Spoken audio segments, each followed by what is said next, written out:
আমি ৰাতিপুৱা খবৰ পালোঁ ভূটানগুটি কেম্পৰ পৰা বাটাবাৰী ৰেঞ্জৰ আণ্ডাৰেৰে তেওঁলোকে খবৰ দিলে যে যোৱাকালি এটা গাঁৱত সোমাই আহিছিলে। গাঁৱত যিহেতু ফেঞ্চিং দিয়া আছিলে, ফেঞ্চিঙত সোমাই পেলাই হৰিণাটো লাগি আছিলে সন্ধিয়া সময়ত।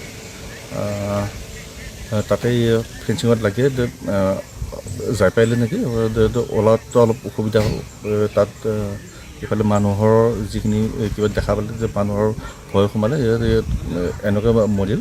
তাৰপিছত আজি ৰাতিপুৱা খবৰ দিয়াৰ পিছত আমি উত্তৰকুছি কেম্পৰ পৰা গৈ পেলাই আমি হৰিণাটো ভূটানগুটি কেম্পৰ পৰা আনি আমি এতিয়া পষ্টমৰ্টেম কৰি পেলাই তাক পোতাৰ কাৰণে এতিয়া ব্যৱস্থা কৰি আছোঁ এই বাটাবাৰী ৰেঞ্জতে।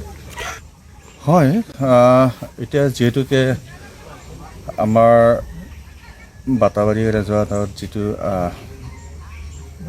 যিখিনি জংঘল আছে, এই জংঘলটো এতিয়া ক্ৰমান্বয়ে বাঢ়ি গৈ আছে। প্ৰটেকশ্যন যিহেতুকে হৈ আছে, ইয়াৰ কাৰণে ইয়াত জীৱ জন্তু খুব বাঢ়িছে। হৰিণা মাত্ৰ নহয়, ইয়াত আমি এইবাৰ বহুত বছৰ পিছত আমি এইবাৰ ইয়াত ৰয়েল বেংগলৰ আমি খোজ পাইছোঁ, বহুত খোজ পাইছোঁ।